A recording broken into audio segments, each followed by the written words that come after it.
Back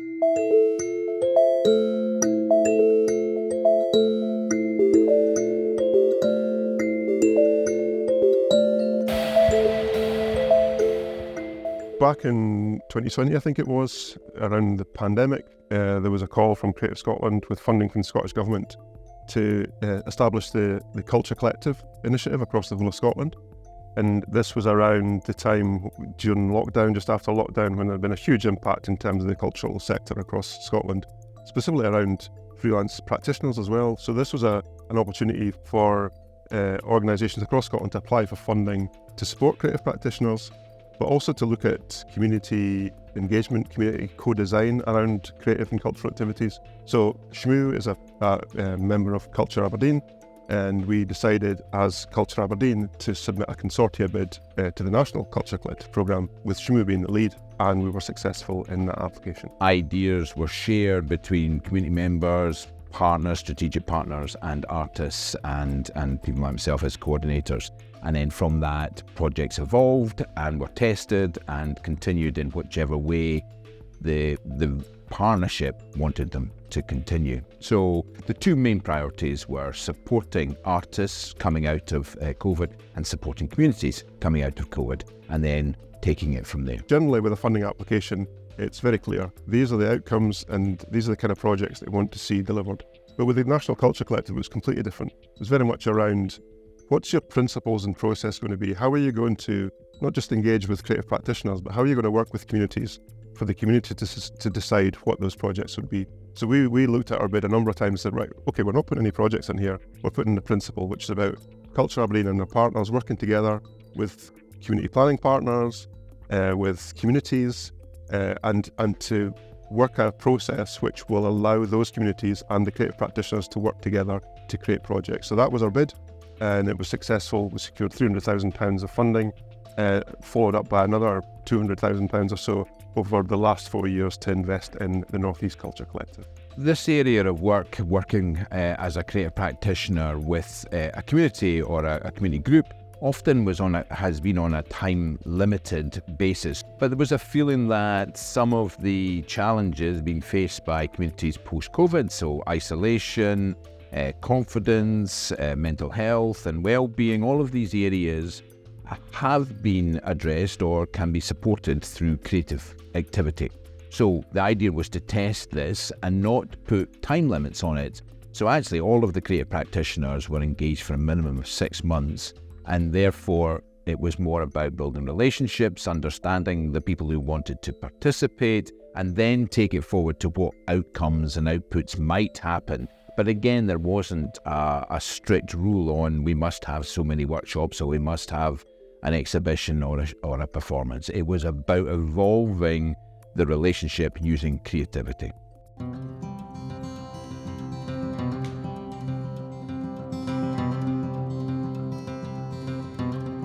What we're hoping for in this one in particular is that the way of working, the way we're sort of doing like a co-designed project with the people that are involved, is that they will then see more of a benefit of bringing in a creative to work with a community in the future. So what we're trying to do is give them sort of the power and interest to do that themselves. But if we can sort of leave a legacy in that way, that's really our aim, and that's what we aim to do whenever we're kind of working in communities. So it's about drawing together the groups that are already on the ground, interested people already on the ground, and supporting them to support themselves, I guess. The way that I work is very much about connecting communities back in with nature. And the creative output or the creative element of the way that I work often takes on a different form. Sometimes there can be notions or connotations of what creativity is, and that you might have to paint or you might have to draw, or there's a certain specialism attached. And with this project, it's really quite fluid, the approach to creativity. For me personally, it's helped my confidence, it's done a lot for me, and just helping and just being part of an organisation has really been great for me. Seeing the whole project come together and how it's evolved through different conversations with different groups and different people, and getting everybody's perspective together, and adding Stephanie's creative wonderful nature has just been wonderful. We already had the walking service, so for her to be able to come along and complement that, and then to watch it grow into the Wander Buddies has just been fantastic and an absolute privilege to be a part of. COVID hit Banff really bad. I know so many people that weren't able to get out and about. And now it's just those little steps. It could be just a wander in the garden, a wee dander, a wee tutor. It's the simple things in life that we've forgotten about. Just looking at nature, having a chat. You don't need to have a path or a road. Just have a wee wander. There's no set route, there's no set goal. It's companionship.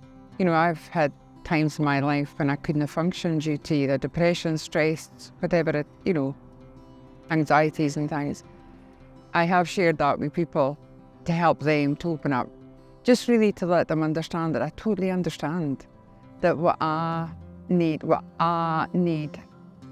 is support and help. I cannot recommend it highly enough to everybody, which is why I believe in this project and what it's doing. And I just think everybody should be doing it. Because I can't even begin to explain the benefits that come along with doing this kind of thing. It's immense.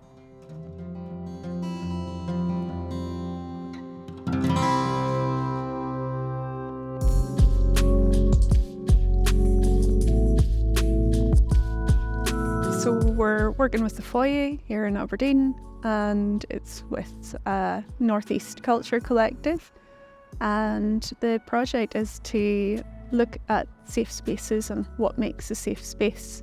So we've taken a starting point of looking at this shed, which was a sort of underused area.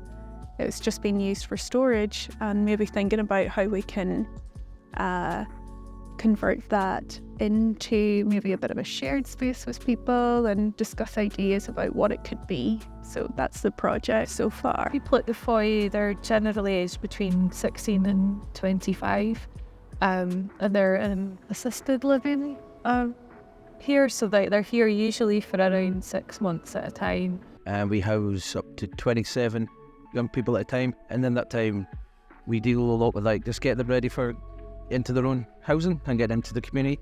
So we deal a lot with helping them sort out benefits or look for jobs, getting into education, basically how you look after a flat. Tonight we've got a barbecue going. There's I think a movie night in there. Also people cutting wood for the fire.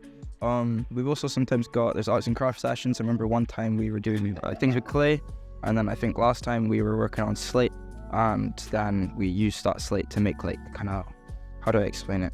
Signs for flower pots and stuff. And then after that, we planted seeds corresponding to what we kind of drew on the slates. And then, they're all planted around. So, in my opinion, Foy is very community run, and that's one of the best parts about it. I remember when we think the safe spaces opened up, I think we named it the art group. And the problem is we put a block in because some people didn't think, I'm not good at art, and I'm not good at drawing, I'm not good at this. Whereas now, we're doing a whole wide range of sometimes just sit down and have a chat, watching movies, make posters, and then that's something we want to continue so we can keep engaging with the young people. I think sort of what maybe we've seen is that sort of practical making and making an object can be a really satisfying result. So it gives that sort of sense of satisfaction and achievement, which is really nice. So that in terms of improved well-being, as well as that sort of practical skill set, is that also that I did this and I was part of that. So we've seen little bits of that happening, which has been quite nice. I think as well, so many people have not been exposed to creativity in any form as well, so this is a great chance to explore that and kind of look together with us at how that can inform the space. That sort of ability to express themselves, and that's been happening with the messages on the wall. That's such a opportunity to communicate how you're feeling and have other people respond to that and say, that's how I'm feeling too. We hope that, with the people that are coming to the workshop, and we can create a space that exists for other new people that are coming in, that has the input of what the young people here really need really see that the needs are. So I think that would be a fantastic sort of outcome, that this is bespoke to this place and it fulfills those needs. So hopefully if things go well, which they have at the moment, I've kind of got myself back on track from where I was before I came here. And hopefully I'm looking at another couple months, I think, and I may be gone. I'll miss just, waking up, looking out in the courtyard. Like, it's, how do I explain it? I feel safe here. Do you know what I mean? Like, there's, it's a gated community. No one gets let in unless they're supposed to be here. And, I feel safe here. So I think if there's one thing I'm going to miss, it's definitely that kind of secure feeling of just being here.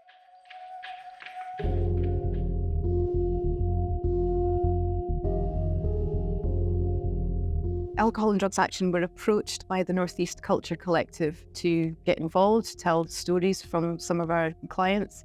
I was interested in attending because I do have a bit of an interest in creative writing, but I was asked to come along as a support if there was any issues or anything emotive triggers with people telling their own stories.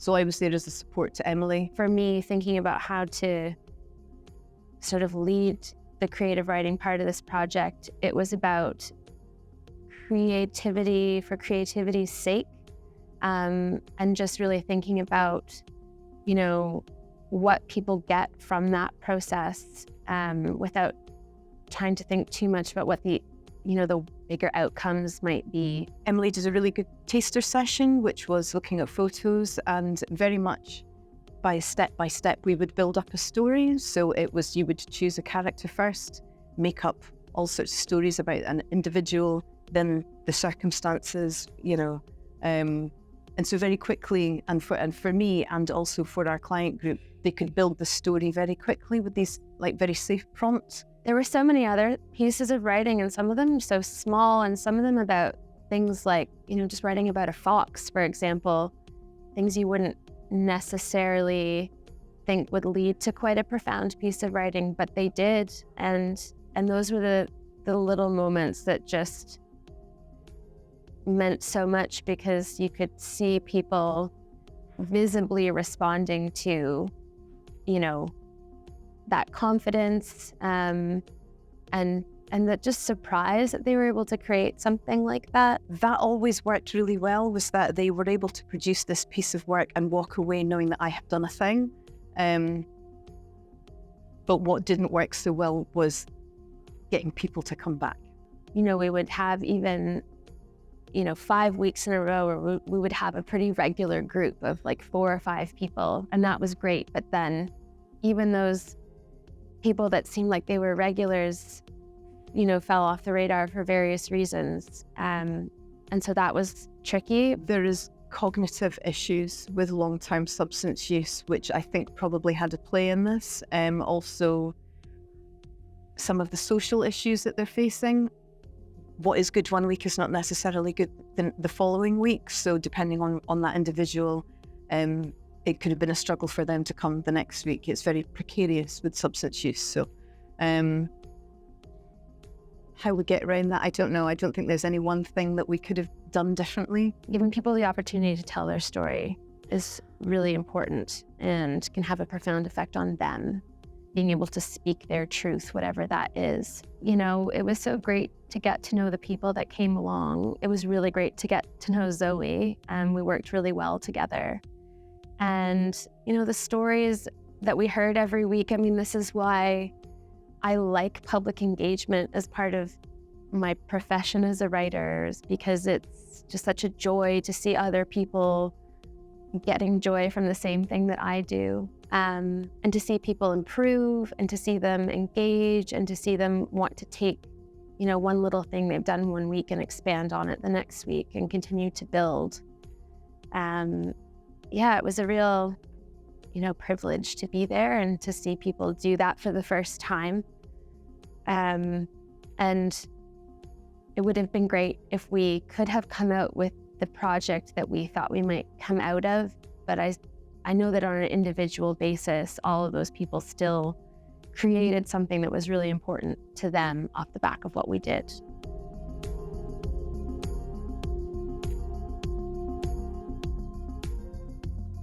About a year ago, I wouldn't even leave my room. and coming to the sessions have kind of opened me up to being more willing to leave the house and do something and be independent and not have to have someone around me 24/7. So it's just kind of gave me that level of independence to make me feel a bit more like a human. Probably that coming here has gave me more confidence, because before I didn't really have any. Very shy and quiet and I don't really say anything. We do drawing and Sewing, painting and sewing. We've done clay work and jewelry, and we've done quite a bit. It helps their confidence. It helps them to give them a purpose. The work that I do as well, it's very much process based. So I've witnessed quite a lot of the young people just getting lost in the process of drawing or smudging in some crayon on a paper, and they're just really focused on that. And I think that's really helpful for them, just to give them something to focus on. I'd done work with young people before this project, but not really one-on-one. I'd worked with mostly groups, whereas this kind of work where it's very much kind of guided by them, creative, but also quite clearly about getting them to be expressive and explorative. It's been amazing to just come in each week and be like, all right, which one to do today? You know, jam, going between instruments, listening to music, connecting to music in a more intuitive way, I think has done wonders for my relationship with it. It's done wonders for my relationship with performing, or even just like theory, something that is usually quite boring. I've had to think about playful ways to teach it. So it's been, really, really fulfilling. I think creativity can create all sorts of connections with people, but it's also great for people to explore their imaginations and just look at things in different ways, really.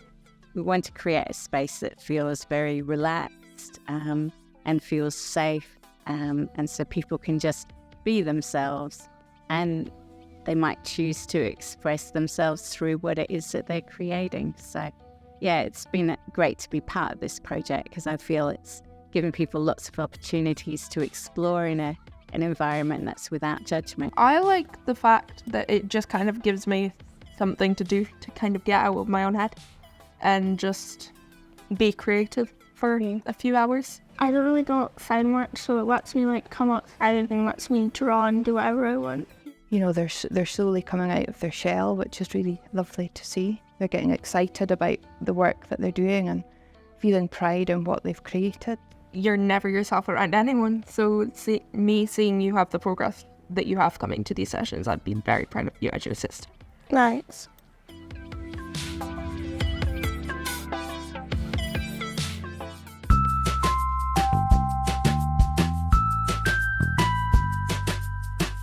So the Language Cafe is for people who live in Aberdeen or the surrounding areas who don't speak English as their first language. So it's an opportunity for them to come to improve their language, to get to know each other, other people, and also to find out more about the services in the city available to them. It's very often that people, for example, when we are trying to boost their confidence to speak English, they feel very shy because they think that their English is not good enough. Exploring, for example, storytelling, or by exploring movement, we give them the chance to gain that self-confidence without feeling judged and without learning whether it's right or wrong. By opening the space of the Language Cafe to the NECC, the idea is to encourage people to explore the artistic side as well. Art doesn't necessarily need to be in a framework. It doesn't have rights or wrong. So it's just perfect for people to be able to approach something that is creative and something that they have deep inside, rooted inside. I think creativity it ticks every box. You're engaging with people socially, you're mentally stimulated, you're in touch with your emotions, you're being physical. There's not something it doesn't do. And yeah, I don't think I could shout loud enough about it there, really. I know what it means not to understand. I know what it means to be or to try to fit in a society. I empathize with people because I'm immigrant as well. So I'm not 100% bilingual, but I'm happy to help and I'm happy to be part of this project. Different people from the different continent of the world. Not even from the one continent, they are from the different continent. And everyone here sharing their values without any conflict, without any argument, without any negative debate, I can say like, I think it's quite optimistic because we are learning each other new things, because when we talk to different people, we learn about their culture. Meanwhile, we are practicing English as well. You don't feel even like you're in language cafe. You feel like you're socializing. I think for both of us, I can say it was quite a challenge, quite different from other things we've done before. And I know for myself, I didn't know how people would react to it. I didn't know whether people would like to do something creative, whether they would be willing to take part. And the fact that not only have they shown great willingness and not only have they taken part every time, but they're staying for longer and they're bringing their friends as well. That's really encouraging and makes me feel like, yes, we're going in the right direction. This is what people want.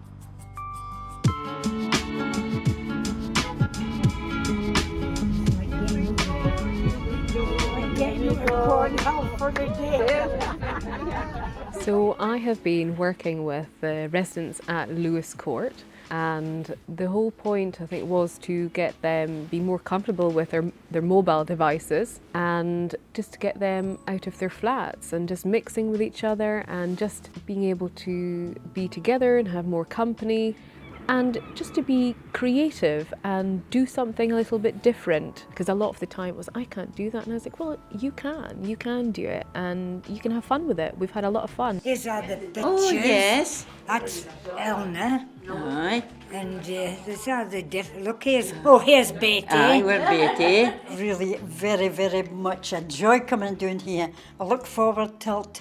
I'm ready about 2 hours before the time. I just love it.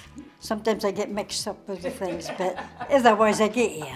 I get here in the end. I didn't realise they didn't know each other that well before. I presumed they all met up and had coffees, but they didn't. They didn't know each other, but now they do, and they look out for each other, and they're all connecting by doing something creative and having fun with it. We had outings, and we went to the Tory Battery, which I enjoyed very much with the ladies, and I enjoyed the underground shelter.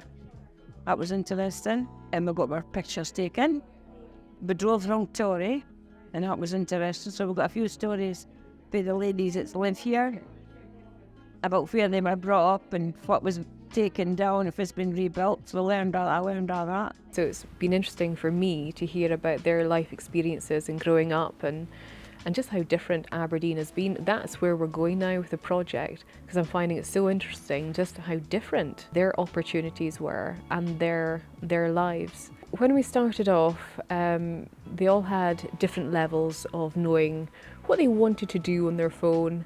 No one really took videos or photos with their phone, or they maybe took photos but they didn't think about composition or light or what makes a good photo. So I like to think that they've improved with that as well, and just communicating, just the different methods of communicating with, Facebook and Instagram and email, even attaching photos onto an email, that kind of thing has made a difference as well. In my last year in New Zealand, it was just a phone call. So I thought, I'm going to learn the mobile. So now I get her on the mobile. So she phones me up, but I've been learning how to phone her back. So, and I couldn't text. I can even text her now. So I'm getting it. For a 94-year-old to learn this at this age, I think it's absolutely amazing. I love hearing their stories, and I think it would be lovely to take that further and explore that side of it.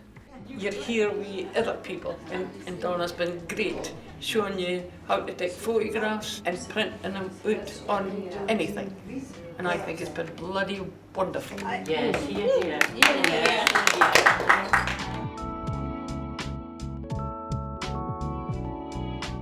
What's the impact been over the last 3 years? And there's been a number of projects that have taken place where you can see the legacy, you can see the impact. Because a big part about our work is that it's not about SHMU or Culture Aberdeen and the practitioners working away in communities. It's about working with partners in the communities. So some of that legacy and impact you can see where partners are taken on board the project and are running with it. So we can see already quite clearly the success of the projects that have been delivered through the Culture Collective. But this next few months is where we're going to gather all the evidence, we're going to speak to partners, and we're going to really kind of lay out what's worked, maybe what hasn't worked so well. So another great thing about the application process was it wasn't about predefined outcomes and saying you're going to do this and this and that, and it's going to be hundreds of people and it's going to be, it was very much about test and learn. And it's okay to fail, it's okay for things not to work the way they thought they were going to work, and actually that's what we did with some of our projects. We started off with a very clear plan, and actually, maybe that activity wasn't exactly what they wanted. Can we try something else? Yes, of course you can try something else. So that going back to that openness around Creative Scotland's principles around the Culture Collective was so valuable in the fact that we could test things, we could run things for a while, and that worked really well, but now it's time to do something else. We didn't have to then go and look for other funding to do that other things. We could actually work at the pace of the community, with the interests and aspirations of the community, supported by a creative practitioner. That's probably got to be one of the most valuable for somebody like myself who is fundraising constantly and looking for new pieces of funding, to have that flexibility to respond, react to the needs of the community and the individuals, and not have to go back and re-explain yourself to the funder was hugely valuable, and I think it's paid dividends in terms of some of the outcomes. I think it's absolutely world class what's being delivered here, and I would encourage anybody to try and understand a bit more about what is happening and why it's making absolutely life-changing interventions for people, and it proves the point of the power of culture, the power of creativity, and I'm hugely enthused about it, and I think I'm going to be talking about this a lot because I think other people need to learn more about what's happening here. For me, it's just amazing that the Scottish Government have invested so much money into this particular programme that is supporting so many different projects across Scotland, including here in Aberdeen and across the North East. And I just hope that we can communicate how important that is and the value of this work so it can continue to be supported into the future. Most of the projects have created their own momentum and their own way of working and their own conversation and style, and that's been one of the joys, that you can really, over this period of time, if you give things time, then the power of creativity in a lot of areas can be massive. Out of everything I've done, I feel like this has made the biggest impact. I feel like we need more of these kinds of things because it's a very important thing to fund, because not a lot of people think mental health is a big deal. They just look at it and go, well, everyone gets that sometimes. But it's more than that.